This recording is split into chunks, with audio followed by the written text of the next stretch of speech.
Hello guys, welcome back to my channel. তোমরা সবাই কেমন আছো? আশা করছি সবাই খুব ভালো আছো এবং সুস্থ আছো। আমরা সবাই খুব ভালো আছি। আজকে একটা ব্লগ শেয়ার করতে চলেছি তোমাদের সাথে, তাই ভিডিও শুরুতেই বলে দিই আমার চ্যানেলটা সাবস্ক্রাইব করে আমার পাশে থাকো। আশা করছি ভিডিওটা তোমাদের ভালো লাগবে, তাই শেষ পর্যন্ত অবশ্যই দেখো। দেখো স্টেশনে দাঁড়িয়ে আমার ছেলে ট্রেনটাকে কেমন টাটা বাই বাই করে দিল। তারপরে আমার বর আর আমি আর ছেলেকে নিয়ে চলে গেলাম একটা জুতোর দোকানে। ছেলেটা অনেক দিন ধরেই একটা চপ্পলের জন্য বায়না করছিল। পাশের বাড়ির বাচ্চাটার জুতো পরে ও হেঁটে বেড়ায়, তাই ওরা একটু কেমন যেন করে, তাই ভাবলাম ছেলেটাকে আজকে জুতো কিনেই দিই। ওর না চপ্পল পরতে খুব ভালো লাগে, কিন্তু ছোট মানুষ তো পরে হাঁটতে পারে না, এই জন্য এতদিন কিনে দেয়নি।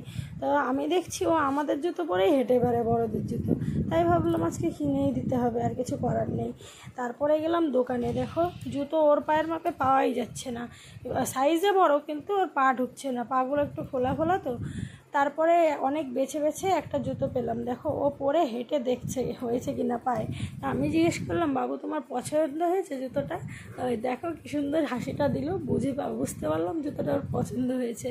তারপরে ওর বাবা দেখো ওর যে জুতোটা পরে বাড়ির থেকে গেছিলো কিটো জুতো, সেটা ওর পায়ে পরিয়ে দিচ্ছে।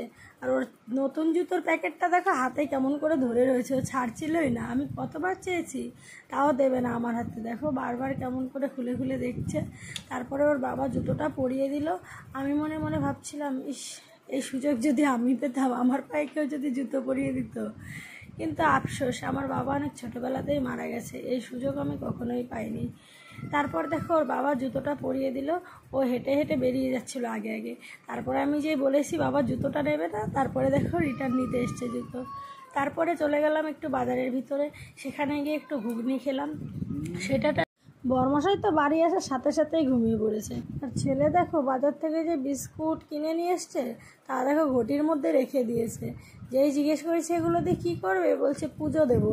দেখো থালাগুলো নিয়ে কী করছে ঠাকুরের, এখন ওইগুলো পাতাবে আবার পুজো দেবে। আমি প্রতিদিন যখন পুজো দিতে বসি, ও আমার পাশে বসে থেকে পুজো দেয়, জানো তো। অন্য একটা ভিডিওতে তোমাদের সেটা দেখাবো আমি। এই দেখো থালাগুলো পেতে দিচ্ছে পুজো দেবে বলে, বিস্কুটগুলো দেখো ঘটির মধ্যে ভরে রেখেছে। তারপরে দেখো বাজার থেকে সিঙ্গারা নিয়ে এসেছিলাম, আর সিঙ্গারা খেতে বসে গেলাম। গরম গরম সিঙ্গারা দারুণ বানিয়েছিল, জানো তো। তোমরা কে কে সিঙ্গারা খেতে ভালোবাসো আমাকে একটু কমেন্ট করে জানিও। তাহলে আজকের জন্য বাই, আমি সিঙ্গারা খাই। টাটা, আবার দেখা হবে পরের ভিডিওতে। Bye bye, good night.